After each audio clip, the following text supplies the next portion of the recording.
Bom dia, meus amados. Bora ver isso aí, hein? Bom dia, meus amados. A graça e a paz do nosso Senhor e Salvador Jesus Cristo. Amém? Meus irmãos, vamos abrir as nossas Bíblias no Evangelho de João, capítulo 2, do verso 13 ao verso número 25. Vamos dar sequência à nossa série expositiva. Efésios não, é João. João capítulo 2, do verso 13 ao verso 25. Encerramos hoje o capítulo número 2, se Deus quiser. João capítulo número 2, do verso 13 ao verso número 25. Assim diz a palavra do Senhor.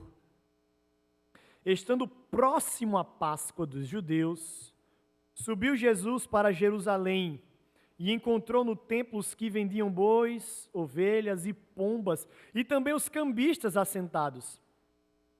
Tendo feito um azorrague de cordas, expulsou todos do templo, bem como as ovelhas e os bois, e derramou pelo chão o dinheiro dos cambistas. Virou as mesas e disse aos que vendiam as pombas: tirai daqui estas coisas, não façais da casa de meu pai casa de negócio. Lembraram-se os seus discípulos de que está escrito: o zelo da tua casa me consumirá. Perguntaram-lhe, pois, os judeus: que sinal nos mostras para fazeres estas coisas? Os irmãos, o verso 19 e o verso 20, por favor. Jesus lhe respondeu: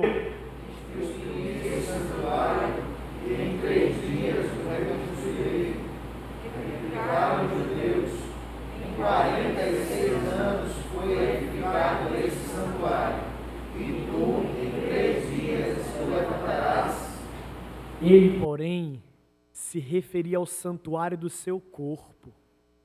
Quando, pois, Jesus ressuscitou dos mortos, lembraram-se os seus discípulos de que ele dissera isto, e creram na Escritura e na palavra de Jesus.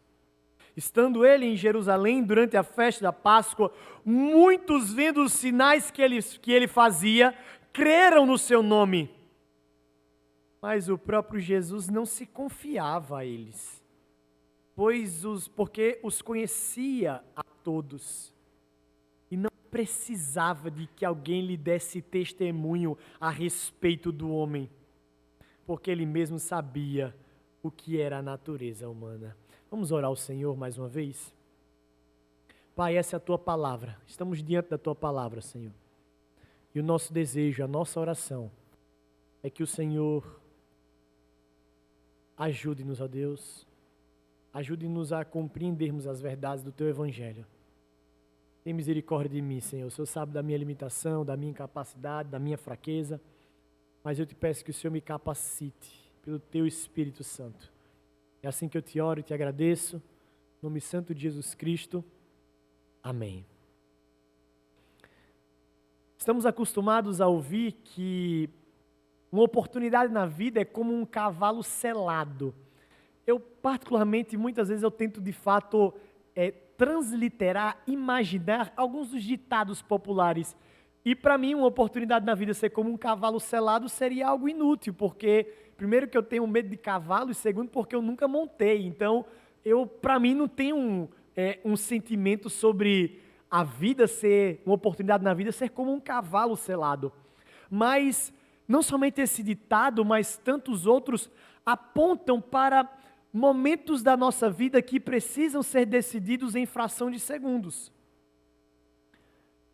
Momentos que muitas vezes nós não temos como medir e pensar sobre todas as consequências e simplesmente temos que tomar uma decisão. Médicos que se veem uma complicação no momento da cirurgia e deve ou não fazer uma cirurgia invasiva. Motorista que está à beira de uma situação de emergência, tomar ou não a faixa contrária. Muitas dessas decisões têm implicações nas nossas vidas e na vida de outras pessoas.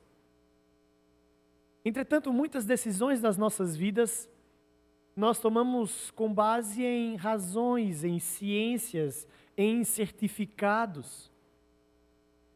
Mas ainda assim, as nossas decisões muitas vezes são baseadas em circunstâncias, em indícios, mas o que todos nós queremos é a certeza e a garantia de estarmos tomando uma boa decisão. O texto que nós acabamos de ler traz para nós justamente tomadas de decisão. Quando nós observamos o texto e o início ainda do Evangelho de João, nós nos lembramos que João, o evangelista, aquele que é o autor do quarto evangelho, não é um evangelho sinótico como é Mateus, Marcos e Lucas, mas o quarto evangelho, o Evangelho de João, ele traz um propósito específico, que é retratar Jesus Cristo, o Verbo encarnado, Jesus, o Deus que se encarnou. E então João, desde o início, e ele fala do início a respeito do Cristo, que é o Verbo, é a palavra, aquele que deu ordem à criação, se encarna. É uma ação propriamente dita. Nós vemos que João Batista, aquele que proclama o Rei do Universo, anuncia-o como o Cordeiro perfeito que tira o pecado do mundo. Então, dando sequência à nossa série expositiva, nós vimos no domingo passado que Jesus Cristo tem o registro do seu primeiro milagre. Como nós vimos, para testificar, para anunciar que Ele era o próprio Deus. Nós vamos perceber, meus irmãos, na exposição do Evangelho de João, como o autor tem a intenção de provocar nos leitores, tanto originais como também para nós, para dar evidências de uma boa tomada de decisão. Por isso, nessa manhã eu gostaria de meditar com os irmãos sobre sinais. E os primeiros sinais que nós vamos ver, ou melhor, as primeiras pessoas que viram esses sinais, são os sinais para os que não creram. Quando nós olhamos o texto, nós temos o ministério itinerante de Cristo. Cristo não ficou fixado em uma localidade. O Verbo que se encarnou nasce na cidade de Davi, nasce em Belém, e então ele regressa ao Egito, e depois ele passa um tempo em Nazaré, e depois ele é chamado até iniciar o seu ministério, começa em Caná da Galileia o seu primeiro milagre, mas o texto ainda no versículo 12 vai dizer que ele desce para Cafarnaum.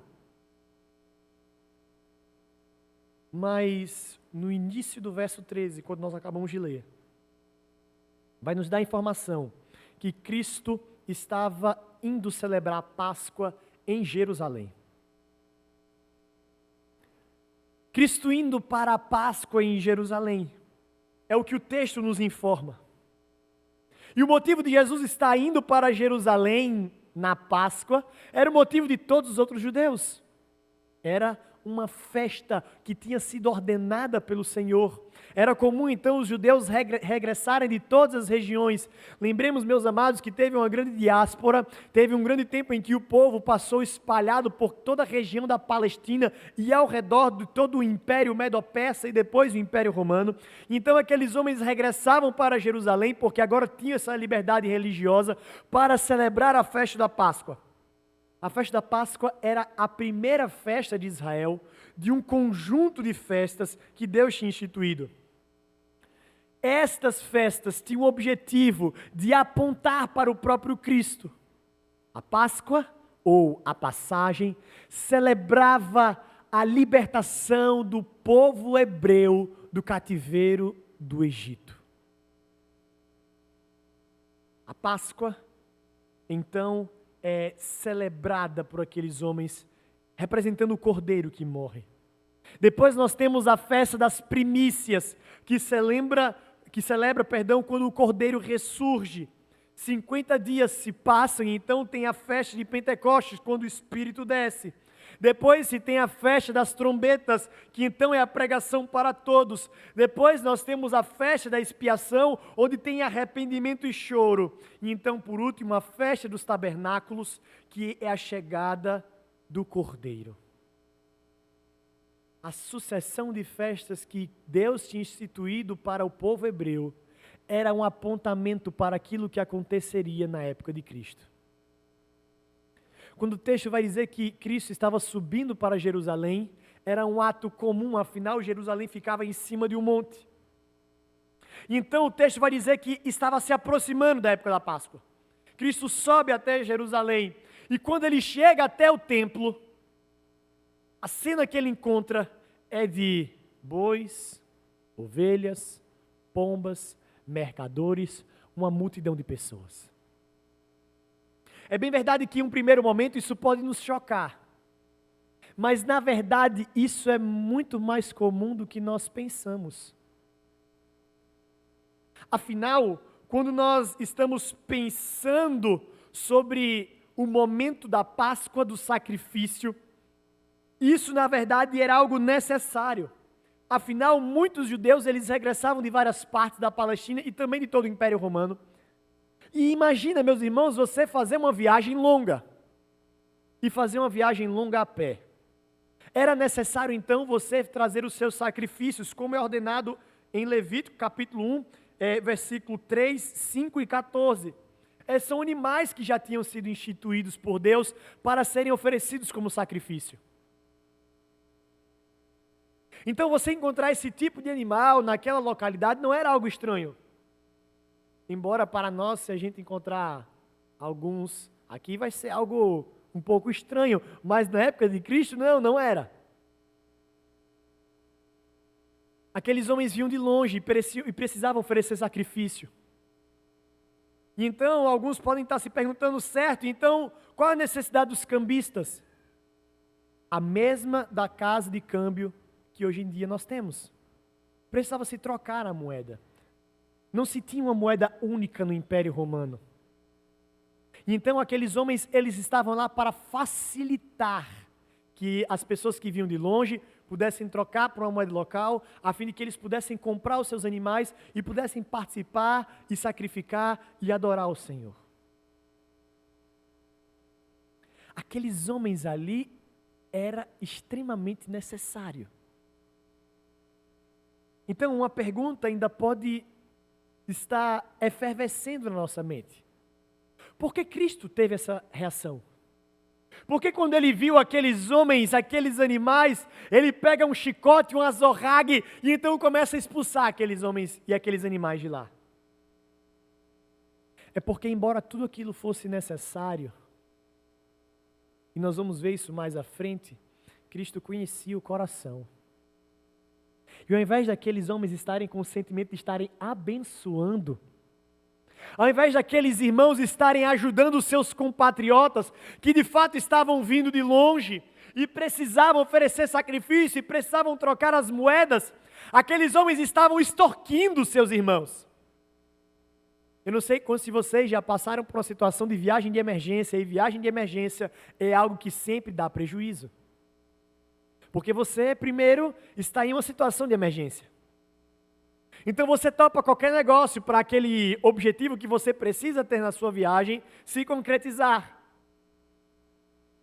Então se você está distante e acontece alguma tragédia na sua família, ou na sua empresa, ou na sua casa, você paga a passagem mais cara possível, parcelando em suaves 48 prestações de R$38 mil por mês, mas você paga porque você precisa ter o seu problema resolvido. E já diz um ditado popular, que enquanto uns choram, outros vendem lenços. Ora, vender lenço para quem está chorando é algo necessário. Mas você aproveitar da tragédia alheia e da necessidade do outro para extorquir algo que não é prudente, é abominável. Não, eu não vou entrar aqui sobre mais-valia, sobre questões de economia, mas Jesus Cristo, ele consegue esquadrinhar e saber que aquele sentimento daqueles homens eram pecaminosos. Aqueles homens estavam aproveitando dos seus irmãos e não estavam abençoando eles. Então, mais um sentimento pode surgir no nosso coração. Será que Cristo pecou? Afinal, Cristo pega um chicote, e eu não sei se vocês apanharam de chicote na infância, e eu garanto que não é algo muito legal. Hoje em dia, os meninos, quando apanham, devem receber uma surra de vento. Mas para aqueles que tiveram uma criação um pouco mais rude e bíblica, apanharam e sabem o quanto isso dói. Cristo, ele pega um chicote e então ele começa a expulsar aqueles homens. Mas a primeira coisa que nós precisamos afirmar é que Cristo não pecou. Cristo não pecou, até porque Cristo é um exemplo de mansidão. Ele mesmo vai dizer isso. Aprendam de mim que eu sou manso e humilde. No ano de 2018, nós tivemos uma série de exposições sobre as bem-aventuranças. Nós vimos sobre bem-aventurados os que são mansos e os que são pacificadores. E nós vimos que os mansos e os pacificadores não são, como é no sentido denotativo, nem no nordestinês da palavra, os que são lesados. Ser manso não é você ficar ouvindo desaforos, é isso mesmo. Não, eu sou. E não se importar, não tem nada a ver isso com mansidão. Mansidão tem a ver você escutar algo e você não reivindicar um direito próprio. Isso sim é mansidão. Mas mansidão não significa passividade. Mansidão não significa sangue de barata. Mansidão não significa que você vai ver uma situação e você não vai fazer nada. Pacificador não quer dizer que você não vai intervir. Muitas vezes nós confundimos isso. Cristo foi exemplo de mansidão, mas quando ele viu que aqueles homens estavam utilizando a casa de Deus para o lucro próprio, ele se revolta e expulsa aqueles homens. E por mais que o chicote seja um instrumento amedrontador, eu não sei se vocês já viram alguém tangendo um animal, mas você usar esse tipo de instrumento é algo comum. Cristo não usou aquilo para bater nos homens, embora acho que eles merecessem, mas ele não usou para aquilo. Foi para expulsar os animais. Cristo tem esse sentimento porque ele via que o templo estava sendo utilizado para a autopromoção. Então, o texto vai dizer para nós que eles se lembraram do que está escrito no Salmo 69, versículo 9: o zelo pela sua casa o consumirá. Por que Cristo tinha esse zelo pelo templo? Porque o templo era a casa de Deus. Porque o templo, ele significava muito para o povo de Israel. Nós vimos há alguns domingos que Davi ele teve o intuito de construir o templo, mas ele só foi construído por Salomão, seu filho. E o templo, ele representava a presença de Deus no meio do povo. O templo significava que Deus estava habitando no meio do povo. O templo mostrava que Deus estava próximo, estava ali, presente. Sim, é bem verdade que Deus não era a pia batismal, ou que Deus ele não era o incensário, Deus ele não era a arca da aliança. Mas tudo aquilo apontava para um Deus cuidadoso que estava presente no meio do povo. Até que chegasse o momento que se cumprisse a palavra do profeta Isaías, no capítulo 7, versículo 14, que vai dizer: eis que a virgem conceberá e dará à luz a um filho, e lhe chamará Emanuel. E Emanuel quer dizer Deus conosco. Cristo se revolta, porque aqueles homens estavam profanando a presença do Senhor. Então, o registro do texto mostra que um período em que a Páscoa estava sendo celebrada, estava próximo à Páscoa, tão certo como você poderia encontrar poeira nas sandálias dos homens, você ia esbarrar com um judeu fervoroso em Jerusalém. Aqueles homens veem Jesus se revoltando. E então, eles chegam até Cristo e dizem assim: que sinal o Senhor nos mostra para fazer tais coisas? Em outras palavras, eles estão dizendo: quem te deu essa autoridade para você fazer isso? Aqueles homens querem que Cristo legitimasse as suas ações.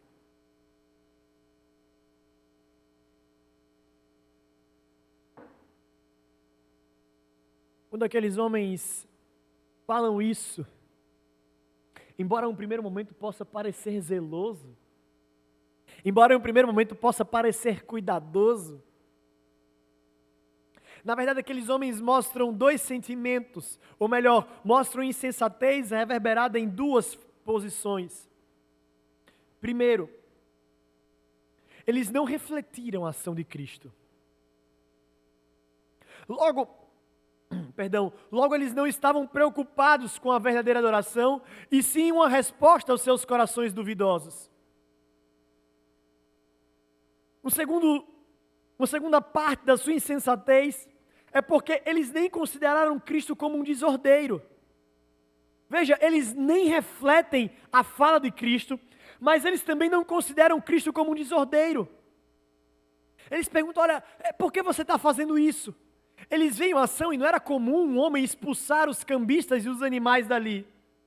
Mas o que eles querem é uma resposta para o seu coração duvidoso. Eles pedem um sinal para que eles pudessem crer que Cristo tinha de fato autoridade para fazer aquelas ações. Então se tem uma resposta enigmática. Jesus se volta para eles e diz assim: olha,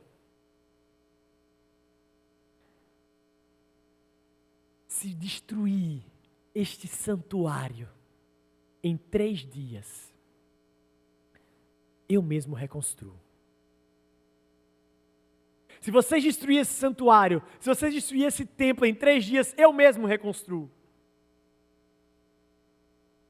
Meus irmãos, quando nós observamos isso, e então aqueles homens começam a falar: como isso pode? Afinal, 46 anos foi o tempo que foi dedicado para que ele fosse construído e reconstruído, e você diz que em 3 dias vai levantar, como é que isso é possível?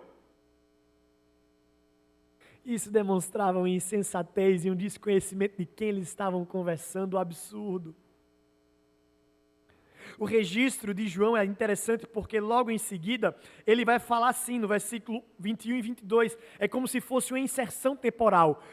João está fazendo o registro do que aconteceu quando Jesus estava vivo e quando Cristo estava aqui na terra no seu início de ministério. E então agora no versículo 21 e 22 é como se João estivesse escrevendo, e de fato ele estava escrevendo depois da morte de Cristo e falando: olha, está vendo isso que aconteceu? A gente só veio entender depois. João ele se coloca naquele balaio para dizer assim: nem eu tinha entendido o que ele tinha falado. Mas quando ele morreu e ressuscitou ao 3º dia, a gente entendeu. Ele não estava falando do templo, ele estava falando de si mesmo. Jesus estava falando sobre a sua morte e sobre a sua ressurreição. Jesus estava falando que aqueles homens estavam preocupados com paredes, com templo, com sinais. Aqueles homens estavam preocupados em satisfação momentânea, mas Cristo estava dizendo: eu estou aqui. Para que vocês querem mais um sinal se eu já estou aqui? Não importasse quantos sinais Cristo pudesse dar para aqueles homens, se eles não crescem na sua palavra, nada seria suficiente. D.A. Carson, comentando sobre esse texto, ele vai dizer assim: neste templo, referindo-se a Jesus, o sacrifício definitivo aconteceria. Após 3 dias de sua morte e sepultamento, Jesus Cristo, o verdadeiro templo, levantar-se-ia dos mortos.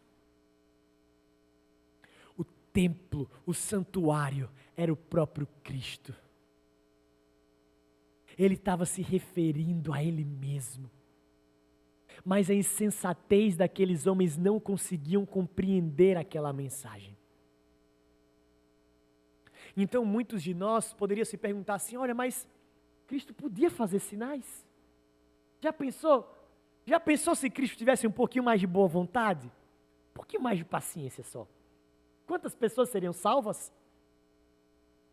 Já pensou se Cristo fosse um pouquinho mais paciente e menos ignorante? Ele falasse, vocês querem os sinais? Beleza. Aí ele olhava assim e fazia, aqui uma pomba. Aí virou um jacaré. Aí todo mundo, nossa, ele tem poder. É o Filho de Deus. Vamos crer. Muitas vezes nós temos a tendência de pensar exatamente isso. Faltava um pouquinho de boa vontade de Jesus. Um pouquinho mais.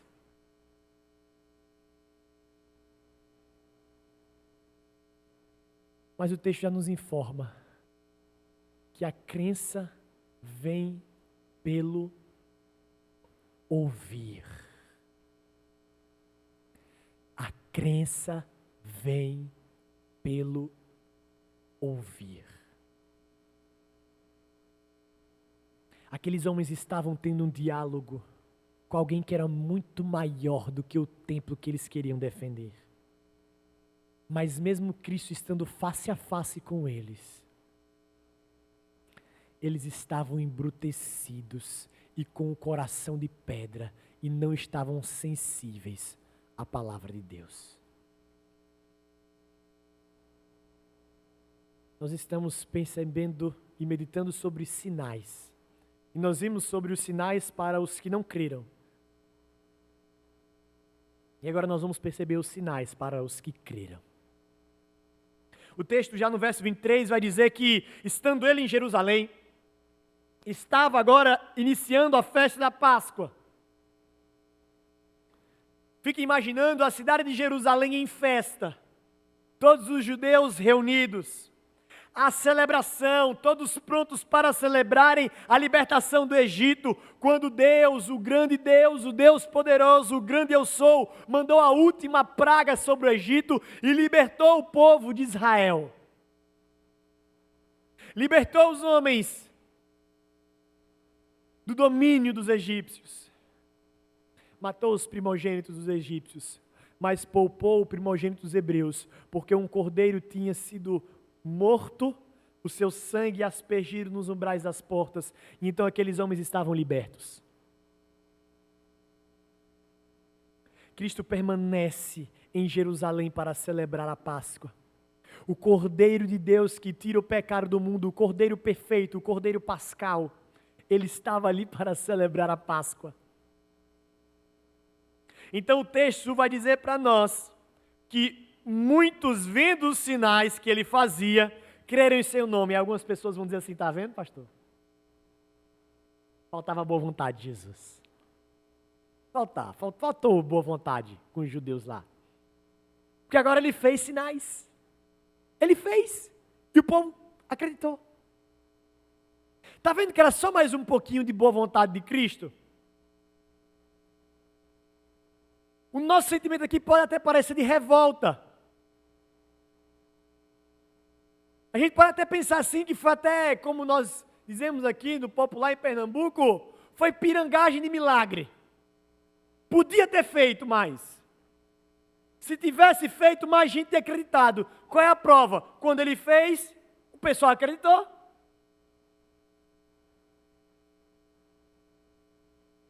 Faltou boa vontade de Cristo. O texto vai dizer que que Cristo estava fazendo sinais. A ideia de sinais aqui, de fato, são milagres, prodígios, coisas extraordinárias. Confabular o que de fato foi seria perca de tempo. Cura de cegos, aleijados, ressuscitar mortos. Sinais é o que João nos registra. Mas era algo extraordinário. Era algo fora do comum. E o texto afirma que aquelas pessoas creram, acreditaram. Então, aqui você já percebendo o tom da pregação, vendo sinais. Se o primeiro ponto foi sobre sinais para os que não creram, e agora a gente está vendo sinais para os que creram, eu quero estar nesse segundo grupo, pastor. Eu quero estar no grupo dos que creram. Acalma-te. porque um leitor mais desavisado à primeira vista, e eu me incluí nesse grupo de leitores, pode pensar que aqueles homens creram. Aqueles homens creram. Mas nós vamos começar a perceber que o próprio Cristo, mais à frente no Evangelho de João, capítulo 20, versículo 29, vai dizer: mais bem-aventurados que não viram e creram.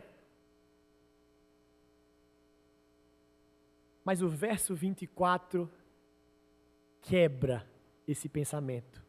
Porque vai dizer assim: vendo os sinais que ele fazia, creram no seu nome. Aí vem uma palavrinha que quebra com tudo, vai dizer assim: mas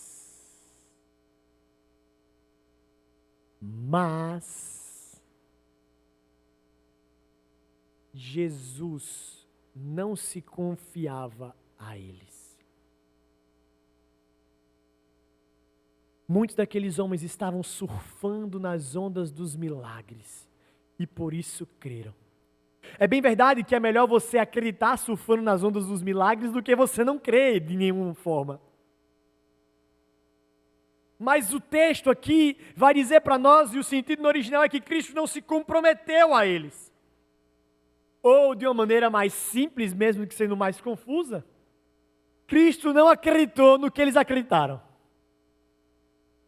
Cristo não levou fé na fé deles. Cristo não entendia, ou melhor, Cristo entendia que eles não tinham entendido nada. Porque Cristo viu que muitos estavam crendo, mas conhecia o coração deles. Matthew Henry, comentando sobre o texto, ele vai dizer assim: Cristo não viu motivo nenhum para depositar nenhuma confiança nesses novos convertidos em Jerusalém, lugar onde havia tantos inimigos que procuravam destruí-lo. Ele tinha mais discípulos em quem poderia confiar entre os galileus do que entre os habitantes de Jerusalém. Sabe por que disso? Porque o texto vai dizer: ele conhecia a todos. Jesus conhecia a todos. João aqui ele está querendo elucidar Jesus como Deus e como Deus onisciente. Jesus é Deus e é Deus onisciente. Jesus ele penetrava os corações. Ele sabia a intenção daqueles homens. Aqui atesta para a divindade de Cristo, o próprio Deus encarnado, que esquadrinha os corações. Nada fugia do seu domínio, nada foge do seu domínio. Ele está aqui para exaltar a onisciência de Cristo. Jesus não sabia apenas o nome e a fisionomia. Perdão, meus irmãos, porque muitas vezes eu não sei o nome, eu sei só a fisionomia, por isso que chamar de amado é a minha estratégia para conseguir me comunicar, porque de fato lembrar o nome de todo mundo dessa igreja é muito difícil. Mas diferente de mim, Cristo, ele não confundia os nomes, mas ele não só sabia nome e fisionomia, ele sabia o coração. Ele sabia quem eram por dentro.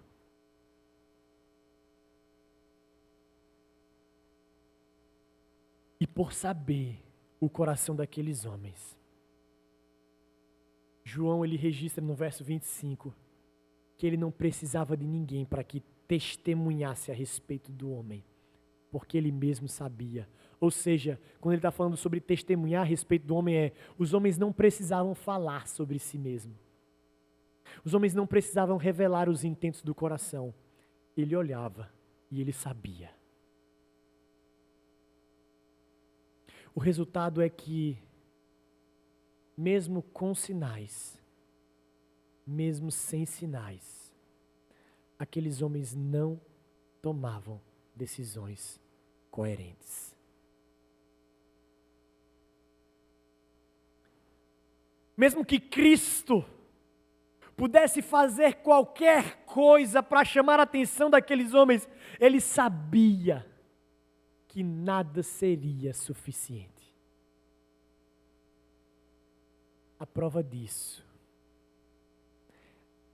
é que o ato mais extraordinário que já aconteceu na terra de um homem morrer e estar exposto numa cruz, marcado por chicotes, coroado por espinhos, tendo a lança traspassada, pregos cravados em suas mãos e pés.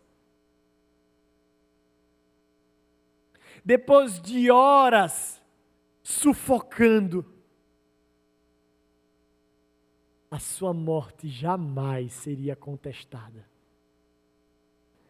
E esse mesmo homem, que estava com o seu rosto completamente desfigurado, após 3 dias, apareceu para uma multidão. E ainda assim, aqueles que andavam com ele disseram assim: mostra as chagas, e então eu vou crer.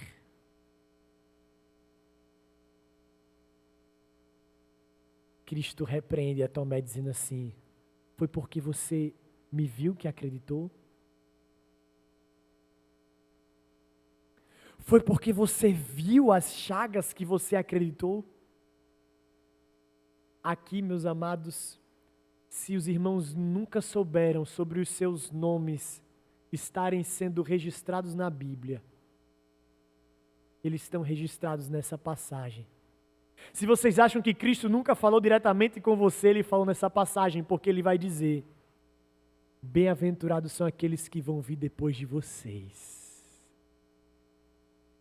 Cada um dos que estão aqui presentes, dos que estão ouvindo. Bem-aventurados são eles porque eles não vão ver, mas eles vão acreditar. Eles vão acreditar. Bem-aventurados são aqueles que escutam as minhas promessas, que escuta a minha palavra e acredita. Quando nós percebemos esse texto, quais são os desafios que vêm à nossa mente? Um primeiro desafio é nós percebemos que a nossa crença na pessoa e na obra de Cristo não pode ser baseada em evidências e em sinais miraculosos. Me lembro quando eu era criança e então, no auge não, que eu creio que ainda estou caminhando para o auge da minha insensatez, eu ficava assim: Deus, se o Senhor é Deus, o Senhor vai fazer chover agora. Aí eu ficava assim. Vê, menino vazio, que não vale nada. Continua não valendo nada ainda hoje, mas eu ficava assim: Deus, só o Senhor, se for para eu fazer isso, eu vou dormir agora. E eu acordo com o barulho da chuva. Vê que pensamento. Aí você pode pensar aí no banco ou em casa, assim, é coisa de menino. É coisa de menino? É coisa de imaturo na fé. É coisa de pessoas que precisam ver para crer. É coisa de pessoas que precisam ver o mar se abrir. É coisa de pessoas que precisam perceber se a lã está seca ou está molhada. É coisa de pessoas que precisam: Deus, manda fulano, manda cicrano, manda aquilo outro, e nunca está satisfeito, está sempre duvidando. E sempre quer mais, sempre quer mais. Eu quero só mais um sinal. Deus, eu sei que o Senhor é fiel, mas se o Senhor mandar isso, eu vou saber que o Senhor não é fiel não, o Senhor é super fiel. Aí acontece uma situação: Deus, eu sei que o Senhor é fielzão, mas se acontecer isso, eu vou dizer que o Senhor é muito mais do que fiel, o Senhor é o grande fiel. Aí acontece, a gente sempre vai querendo mais, nós queremos sinais para crer, mas embora isso para muitos possa ser uma prova de fé, na verdade é uma evidência de uma pessoa que não crê na palavra de Deus. Como nós podemos saber que nós devemos acreditar nas palavras e não em sinais? Está aqui a Bíblia. Se fosse para a gente acreditar em teatro, em filme, a Bíblia seria um gibi ou então um roteiro. Se fosse para acreditar somente em milagres, a Bíblia seria uma cartola que pudesse tirar algumas coisas mágicas. Não que os milagres fossem coisas mágicas, é só para fazer uma alusão do que poderia ser. Mas Ele nos deu um livro, palavras, para que fosse pregado, exposto, para que quem ouvisse pudesse crer. Meus irmãos, mais uma vez a gente percebe a doutrina do pacto sendo apresentada. Estar inserido no pacto é você ouvir a promessa e você acreditar. É você acreditar, mesmo que não venha nenhum sinal miraculoso. Acreditar. Acreditar no que a Bíblia tem a dizer. A nossa fé não pode jamais, não pode em hipótese alguma, estar firmada sobre nós mesmos, a base do nosso pensamento sobre o que Cristo pode fazer na atualidade. Porque perceba, a nossa fé está firmada naquilo que Deus pôde fazer, que foi mandar Cristo, de fato, entregar o seu Filho, ressuscitar a Cristo. Sim, nós acreditamos no que Cristo fez, naquilo que Ele é, mas também naquilo que Ele fez. Mas se a nossa fé, ela vai ser alimentada em doses homeopáticas, com pequenos lampejos, isso é evidência de uma pessoa que está raquítica na fé cristã. Nós somos chamados para acreditar naquilo que Ele já nos deu. Nós somos chamados para acreditar na suficiência das Escrituras.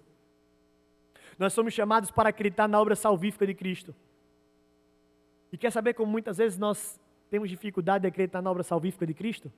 Quando nós pecamos. A gente peca. Assim que a gente termina de pecar, a gente fica... Tô salvo não. Tô não, bonito. Esse pecado, esse aqui foi valendo. Esse aqui dá não. E a gente começa a duvidar. A gente começa a ficar mal. A gente começa a se corroer por dentro, porque a gente começa a olhar e fica, então minha vida é o que eu faço. Olha a minha prática. Olha isso, olha aquilo outro. E perceba, meus irmãos, embora isso seja no fundo legítimo e bem intencionado, ao invés de ser traduzido em humilhação e devotar a Deus a adoração necessária e pedir a Ele o perdão pelos pecados e rogar uma mudança de vida e adorar porque a salvação vem dEle, não. Isso agora começa a se transformar em um ídolo, porque a gente vai vendo o quanto a gente é mau, o quanto a gente é hipócrita, e a gente começa agora a alimentar isso, e isso fica se retroalimentando, e a gente percebe o quanto a gente é mau, e a gente não muda e fica, não, a gente é mau mesmo, não tem saída pra gente. E quando nós dizemos que não tem saída pra gente, nós estamos dizendo, o sacrifício de Cristo não é suficiente. Mas se Ele fizesse um sinal para mim, dizendo assim, ó, eu vou só mostrar aqui o primeiro nome no livro da vida, para você ficar calmo. Aí a gente, ufa, tá tranquilo. Primeiro nome no livro. Se nós pensamos assim, a nossa fé está raquítica. Ter fé em Cristo Jesus é se fortalecer na promessa que Ele mesmo nos deu. Nós acabamos de cantar. Venha a tempestade que vier, eu posso confiar, porque Jesus Cristo é a nossa esperança. E por que nós podemos ter esperança? Porque a sua palavra diz isso. Que mesmo quem cresce nele, que confessasse como Senhor e Salvador de sua vida, mesmo que morresse, mesmo que passasse pela dor aqui na terra de morrer, viveria eternamente. O mundo vive pedindo sinais, mas vive dando provas de que isso nunca será suficiente. A Igreja de Cristo precisa mostrar a diferença, evidenciando uma fé verdadeira na crença pela palavra de Deus.